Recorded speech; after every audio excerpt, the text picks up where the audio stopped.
Hello, family. I hope that this video finds everyone safe and well. Due to the fact that I don't got a lot of time on my phone, we're just going to get right to this.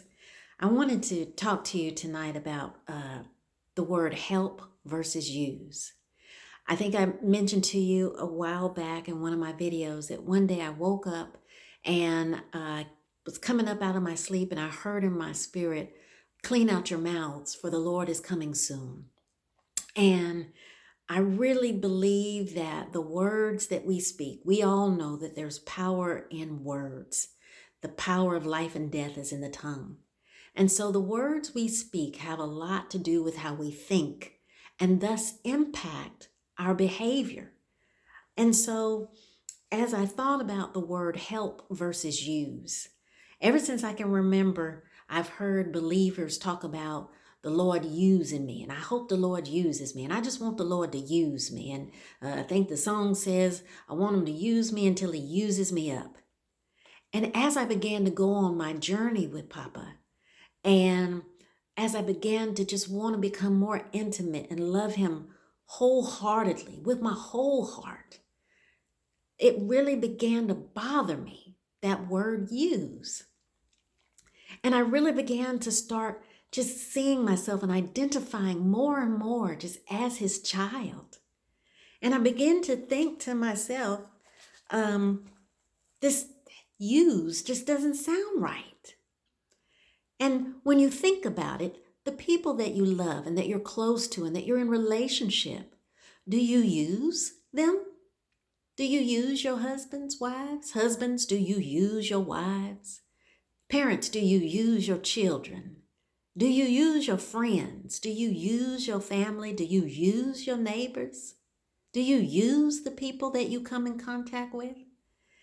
And that word just didn't sit right with me because it didn't reek of any love, if I'm honest. I wasn't conscious or aware of that then, but I am now as I say that. And so I began to start to use more of the word help. You see, because we can use tools, we can use words, we can use experiences, we can use resources. But are we to use people? And if we are not to use people, and we are to be imitators of God, according to, I believe let me go there real quick, Ephesians 5:1. Therefore be imitators of God as dear children. If we're not to go around using people, does Papa really use us? And so the first place that I believe the Spirit took me was to Judges 5 and Judges 5th chapter. And I'm going to read for you 19 through 23. This gives the description of a battle. And it says, the kings came and fought. Then the kings of Canaan fought in Tanakh by the waters of Megiddo. They took no spoils of silver. They fought from the heavens. The stars from their courses fought against Sisera. The torrent of Kishon swept them away. That ancient torrent, the torrent of Kishon. O my soul, march on in strength. Then the horses' hooves pounded, the galloping of his steeds. Curse Marah, said the angel of the Lord. Curse its inhabitants bitterly, because they did not come to the help of the Lord, to the help of the Lord against the mighty. And I thought to myself as I read that, they didn't come to the help of the Lord. Could Papa possibly want my help? Could he possibly need my help? In fact, here it says in the Message, curse Marah, says God's angel, double curse its people, because they didn't come when God needed them. Didn't rally to God's side with valiant fighters. And aren't we soldiers of the Lord? Aren't we more than conquerors? And so it then made me think, okay, use. Does the Bible say anything about using or God using or people using other people? And here the Spirit of the Lord took me to Matthew 5:43. You have heard that it was said, you shall love your neighbor and hate your enemy. But I say to you, love your enemies, bless those who curse you, do good to those who hate you, and pray for those who spitefully use you and persecute you.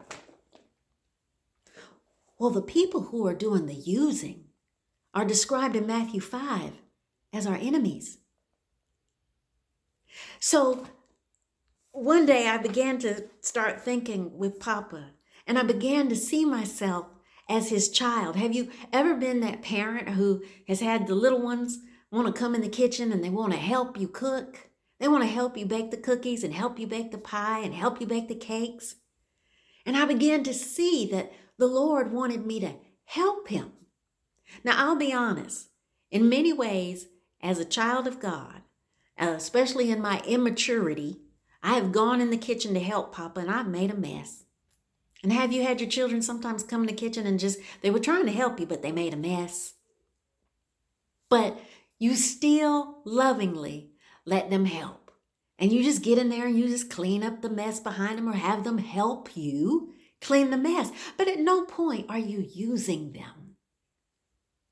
You're not using them to cook the cookies. You're letting them help you.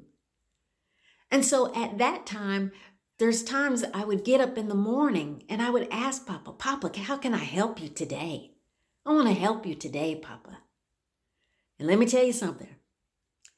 He would always give me something to do to help him. And there were times when I'd be like, oh my goodness, Papa, I didn't anticipate you wanted me to help you that way. To go talk to that stranger in the grocery store and tell him God loves them, or to call up somebody, or even as I've experienced today, I've had to help him by going to my doctor's appointment because I believe he wants me to be well. But in order to do that, I've got to do my part and I got to go to that doctor and see that doctor. And so the harvest is plenty, beloved, but the laborers are few. So don't take my word for this. Go to Papa, ask him, pray to him. Let him have the last word on what he thinks about you using the word use when describing him and your relationship and the good work that he's called you to do. Is he using you? Or does he want you to help him? And just hear how that may change how you relate to him. So with that, I hope I've used my words well. Consider helping Papa today. All righty. Bye-bye.